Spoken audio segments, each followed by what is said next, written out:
In a major breakthrough, special cell of Delhi Police और central agencies की coordination के साथ जावेद मट्टू जो कि A++ कैटेगरी का डेजिग्नेटेड टेररिस्ट है, सोपोर का रहने वाला है और जिसपे 10 लाख प्लस इनाम है, उसको आज फोरनून में अरेस्ट किया गया। ये काफ़ी लंबे अरसे से स्पेशल सेल और सेंट्रल एजेंसीज की आपस की कोऑर्डिनेशन इसमें लगातार चल रही थी और जैसा कि स्पेशल सेल का मैंडेट है, तो आगे की जो रिपब्लिक डे का भी ऑनकमिंग इवेंट है, उसके मद्देनज़र एक एक्स्ट्रा सेंसिटिविटी, एक एक्स्ट्रा अलर्ट की डायमेंशन जो थी वो बरकरार किए हुए थी, जिसके फलस्वरूप आज ये एक मेजर जो कैच है, मेजर ब्रेक थ्रू है, उसको अंजाम दिया गया। पकड़ने पे उसके पोजेशन से एक pistol along with extra magazine और एक चोरी की हुई गाड़ी मिली है। अभी क्योंकि कुछ घंटे ही हुए हैं, अभी पुलिस कस्टडी रिमांड लेने के बाद आगे फर्दर कार्रवाई अंजाम में लाई जाएगी। जावेद मट्टू जो है, इसकी एक लंबी चौड़ी फहरिस्त है जो कि इसने वारदातों को अंजाम दिया है। 5 ग्रेनेड अटैक्स J&K में ये शामिल रहा है। 5 पुलिस वालों को अलग अलग घटनाओं में मारने में ये शामिल रहा है और डजन्स ऑफ जो पुलिस पर्सनल हैं उनको इंजरीज आई हैं इन तमाम इंसिडेंट्स में। इसके जो साथी हैं और इसकी जो अपनी प्रोफाइल है वो इस तरह से है। ये 7 हिजबुल मुजाहिदीन के रेडेड जो टेररिस्ट थे, ये उनका एक पूरा मॉड्यूल था जिसका ये मेजर सरगना था और अभी तक की जो इनपुट्स हैं कि one of the last surviving A++ designated terrorist जो कि J&K को बिलोंग करते थे और काफ़ी सालों से ये अपनी आइडेंटिटी कंसील करके एक कैमोफ्लाज लाइफ जीने में कामयाब रहा, जिसके दौरान इसने अपने साथियों से संपर्क बनाए रखा और एक तरीके से इतना ज़्यादा इसकी तलाश होने के बावजूद इसके जो इंसिडेंट्स हैं 2010-11 से शुरू हो गए थे, जो कि बड़े सीरियस इंसिडेंट्स थे, जो कि हम आपको सीक्वेंशली नरेट करेंगे। तो उसके बावजूद इसने लॉ एंड ऑर्डर एजेंसीज को डिबेट करने में अभी तक कामयाबी हासिल नहीं करी थी। इसके जो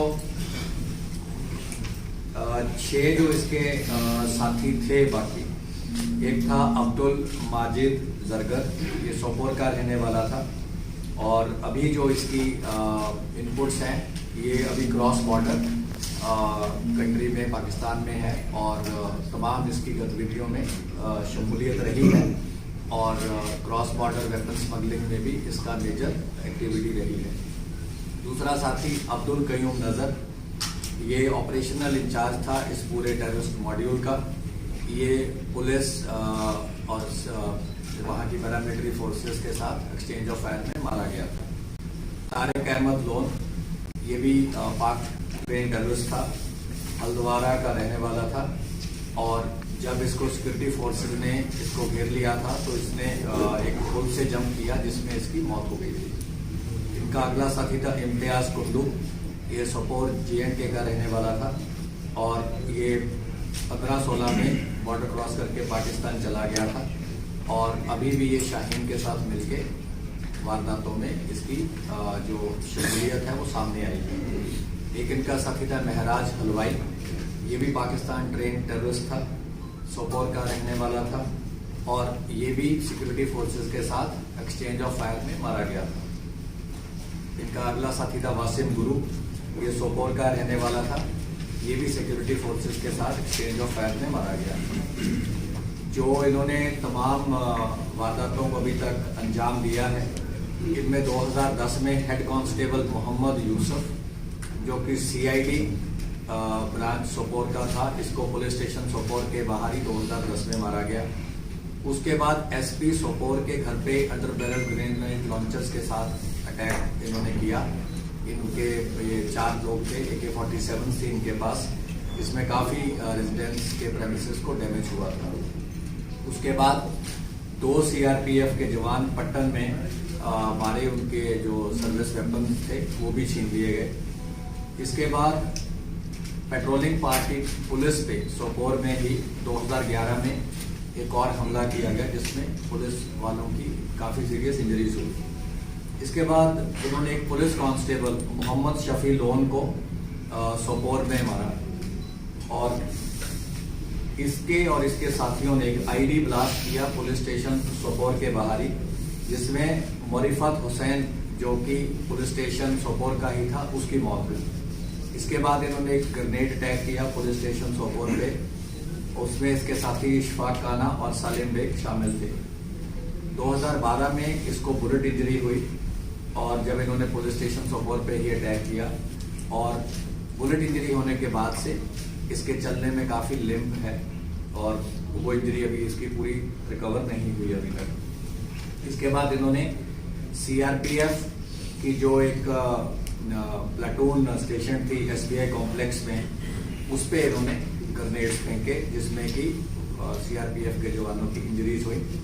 इसके बाद इन्होंने एक BSNL का ऑफिसर सोपोर में उस पर भी ग्रेनेड फेंके, और रिसेंट इन्होंने उसके जो लास्ट इनका इंसिडेंट था चनखन चौक में सोपोर में इन्होंने फिर ग्रेनेड अटैक किया।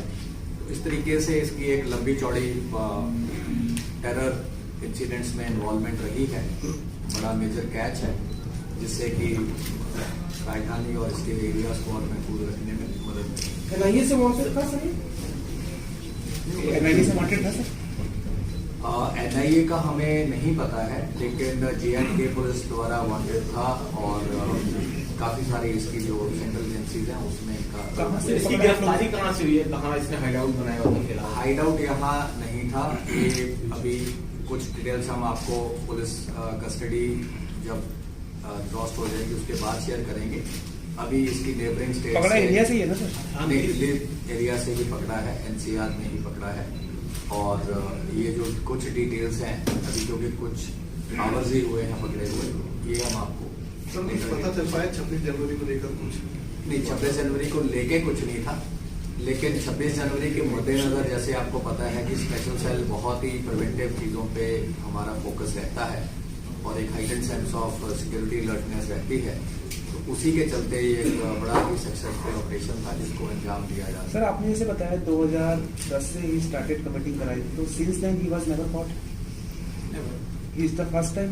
हाँ जी, एज फार एज जो अभी तक की है, लेकिन क्योंकि कुछ चीज़ें जो इसकी पुलिस कस्टडी होगी और we will also be closely interrogating along with the help of J&K police, Sopore police, जहाँ पे इसने बिगर इंसिडेंट्स किए हैं, तो उसके बाद हम